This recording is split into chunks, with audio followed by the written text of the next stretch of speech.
السلام علیکم ورحمۃ اللہ وبرکاتہ۔ ان الحمد للہ والصلاۃ والسلام علی نبی اما بعد۔ محترم سامعین کرام، انسان جو بھی آیا ہے اسے مرنا ہے، کوئی رہنے کے لیے نہیں آیا ہے۔ لیکن سوال اٹھتا ہے کہ مرنے کے بعد انسان کی روح کہاں جاتی ہے؟ پھر کیا وہ اس کی روحیں دنیا میں واپس آتی ہیں بہت موقع پہ؟ تو ہم دیکھتے ہیں قرآن حدیث میں اس کا معاملہ ہے۔ قرآن میں فرماتا ہے کہ نیک لوگوں کی روح، اچھے لوگوں کی روح علیین میں ہوتی ہے اور وہاں وہ آرام سے ہوتی ہیں۔ اس کے برخلاف جو روحیں بد کردار ہوتی ہیں، بری ہوتی ہیں، ایسے لوگوں کی روح اور برے ان کے اعمال جو ہوتے ہیں سجین میں ہوتے ہیں، قید خانہ ہے، وہاں سے آنے سوال نہیں اٹھتا ہے۔ اس طرح سے ہم حدیث پڑھتے ہیں، معلوم ہوتا ہے کہ روحیں دنیا کو واپس نہیں آتی۔ جو روحیں جنت میں ہے یہاں آنا نہیں چاہیں گی، اگر چاہیں گی بھی تو ان کو اجازت نہیں دی جائے گی۔ اور جو روحیں جہنم میں ہیں وہ تو یہاں آ ہی نہیں سکتی، چونکہ وہ اللہ اپنے کنٹرول میں نہیں ہے، وہاں فرشتے مسلط ہیں۔ جیسے کہ ہم حدیث پڑھتے ہیں، یہ ترمذی ابن ماجہ کی حدیث ہے۔ جابر بن عبداللہ عنہ فرماتے ہیں کہ نبی سے ملاقات ہوئی، انہوں نے کہا کہ مالی اراک منکسرا، کہ اے جابر بن عبداللہ کیا بات ہے کہ میں تم دیکھتا ہوں کہ بالکل بجھے بجھے رہتے ہو، پریشان رہتے ہو،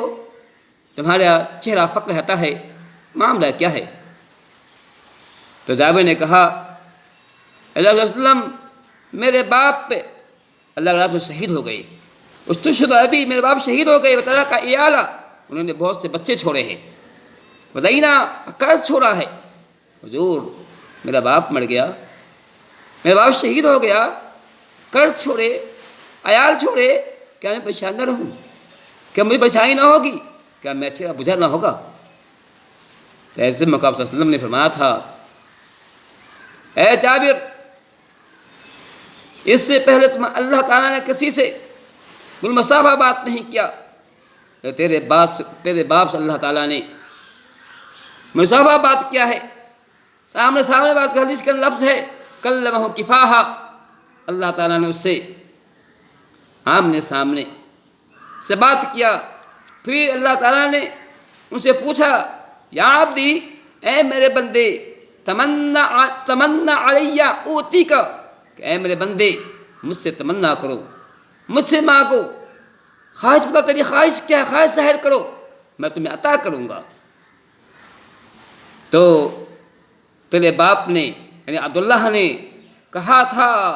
تحیینی فاقتل فیک ثانیۃ، اے اللہ تعالیٰ میری تمنا یہ ہے، میری خواہش یہ ہے کہ تو مجھے زندہ کر دے اور دنیا میں بھیج دے تاکہ تیرے راستے میں دوبارہ شہید ہو جاؤں، تیرے راستے دوبارہ میں اپنے سر کو کٹا دوں، کیونکہ سر کٹانے میں جو مزہ ہے، جو لطف اس میں ہے، جو قرار اور سکون ہے، وہ کسی اور چیز میں نہیں ہے۔ یہ میری تمنا یہ ہے کہ اللہ تعالیٰ دنیا میں دوبارہ بھیج دے تاکہ تیرے راستے میں دوبارہ میں شہید ہو جاؤں، تیرے دین کی سرفرازی کی بندی کے لیے میں دوبارہ شہید ہو جاؤں۔ تو اللہ تعالیٰ نے کہا تھا اِنَّهُ قَدْ سَبَقَ مِنِّي أَنَّهُمْ لَا يَرْجِعُونَ، سنو میری طرف سے حکم جاری ہو چکا ہے، میری طرف سے یہ فیصلہ ہو چکا ہے، پہلے ہی ہو چکا ہے کہ جو جاتا ہے وہ واپس نہیں آتا ہے، جو مرتا ہے دوبارہ دنیا میں واپس نہیں کیا جاتا ہے، یہ میری طرف حکم جاری ہو گیا ہے۔ یہ اللہ تعالیٰ اس بار آپ صلی اللہ علیہ وسلم نے قرآن کی آیت بھی پڑھی کہ جو لوگ شہید اسے مردہ مت سمجھو، وہ آیت یہ ہے، لمبی آیت ہے۔ تو میں نے کہا اس حدیث سے معلوم ہوا کہ صرف شہداء اور لوگ نہیں، صرف شہداء تمنا کریں گے کہ اے اللہ تعالیٰ وہ دنیا میں بھیج دے تاکہ تیرے راستے میں شہادت، تیرے راستے میں دوبارہ میں شہید ہو جاؤں، قربانی پیش کروں، کسی اور کی بات نہیں کہی گئی ہے۔ اسی طرح سے ایک اور حدیث جو مسلم کی حدیث ہے، اس میں پوری وضاحت، اس میں لمبی وضاحت ہے، اس میں کہا گیا حدیث میں یوں ہے کہ جو لوگ اللہ سے شہید ہو جاتے ہیں اللہ تعالیٰ ان کی روح کو، ان کی ارواح کو سبز پرندے کے جوف میں ڈال دیتا ہے، اور یہ سبز پرندہ جنت میں جہاں چاہتا ہے گھومتا ہے، اور اس کی رہائش ہوتی ہے، اس کا گھر جو ہوتا ہے قندیل میں ہوتا ہے، یہ قندیل جنت اللہ تعالیٰ کا عرش لٹکا ہوتا ہے، یہ دن بھر جہاں تہاں جنت میں گھومتے رہتے ہیں یہ پرندے، اور پھر جو ہے اسی قندیل میں آ کر جو بسیرا کرتے رہتے ہیں۔ پھر اس کے بعد اس حدیث میں آگے فرمایا گیا فَاطَّلَعَ إِلَيْهِمْ رَبُّهُمْ اطلاعًا، اللہ تعالیٰ نے ایک مرتبہ اس کی طرف متوجہ ہوا، ان کی طرف دیکھا، اور پھر اللہ نے پوچھا هَلْ تَشْتَهُونَ شَيْئًا، کہ اے شہداء کی روح، اے وہ لوگو اللہ سب شہید کر دیے گئے، بتاؤ کیا تم کچھ چاہتے ہو، تمہاری کچھ اشتہا ہے، تمہاری کچھ خواہش ہے؟ تو ایسے موقع پر انہوں نے کہا تھا اے اللہ تعالیٰ ہم کیا چاہیں گے، ہم کیا چاہیں، ہم نے جو چاہا ہمیں مل گیا ہے، ہم اب کیا چاہ سکتے ہیں، ہم جنت کے اندر ہم ہیں، ہم جنت میں جہاں چاہتے ہیں گھومتے ہیں، ہم کیا چاہیں گے؟ اللہ تعالیٰ نے 3 بار یہ سوال کیا هل تشتہی شیئا، کیا تم کچھ چاہتے ہو، تمہیں کچھ تمنا ہے، کچھ خواہش ہے؟ جب ان شہداء نے سمجھا کہ بغیر جواب دیے کام نہیں چلے گا، کچھ جواب دینا ہی پڑے گا، تو ایسے موقع پر انہوں نے کہا تھا یا ربی نرید ان ترد ارواحنا فی اجسادنا، اے اللہ تعالیٰ ہم چاہتے ہیں، ہماری خواہش یہ ہے کہ ہماری روحوں کو ہمارے جسم میں واپس کر دیا جائے، زندہ کر دیا جائے، پھر دنیا میں بھیج دیا جائے، تاکہ تیرے راستے میں جہاد کریں، تیرے راستے میں ہم جو ہے سر کٹا دیں تیرے دین کے سربراہی کے لیے، کیونکہ جہاد جو ہے یہ اسلام کا سنام ہے، اسلام کی چوٹی ہے۔ اس لیے میری تمنا یہ ہے، میری خواہش یہ ہے کہ میں تیرے راستے میں تو مجھے زندہ کر دے، دنیا میں بھیج دے، پھر تیرے راستے میں شہید ہو جائیں۔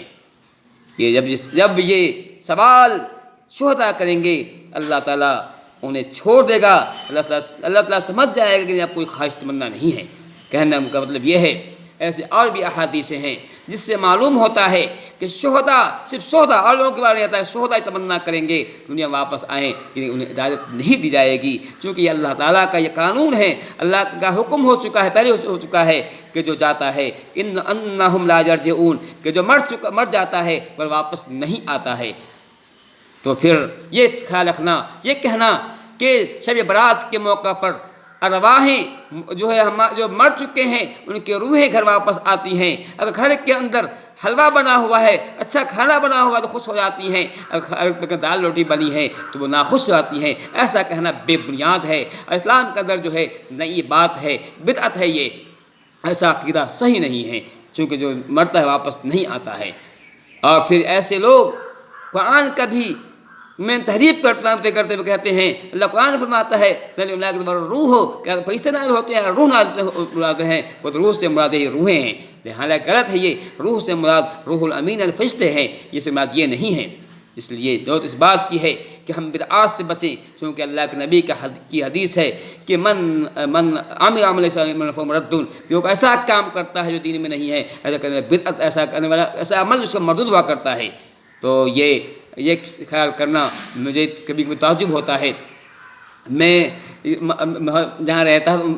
کہ کچھ لوگ جو ہے اس رات کو، اس مذہبی شعبان کی رات کو جو ہے فاتحہ کرتے ہیں، وہ خاص طور سے جو مرنے والا اس کی جو پسند ہوا کرتی تھی، وہ کون سی چیز زیادہ کھایا کرتا تھا، پسند کے اعتبار سے فاتحہ کیا آتا ہے۔ اگر کسی کو جو ہے خصیہ کو پسند تھا اس کا فاتحہ ہوتا ہے، کسی کو اگر جو ہے حلوے مجھے پسند تو اس کا فاتحہ کیا جاتا ہے۔ بلکہ مجھے ایک دو جو ہے کہانی بھی معلوم ہوتی ہے، اس بارے میں معلوم ہوئی ہے کہ ایک گھر کے اندر ایسے میں ایک اور توجہ کے لیے بات معلوم ہوتی ہے، اس میں کوئی لیٹرنگ کھول جاتا ہے کہ اگر روحیں جو آئیں گی وہ وہاں بھی جا سکتی ہیں۔ یہ بد عقیدیاں ہیں، یہ بد خیالیاں ہیں جو لوگوں میں عام ہیں، اور اس بات کی ہے کہ مسلمان جو ہے قرآن و حدیث پر عمل کریں، ایسے بدعات سے جو بچیں، چونکہ یہ دین کے اندر نئی ایجاد ہے۔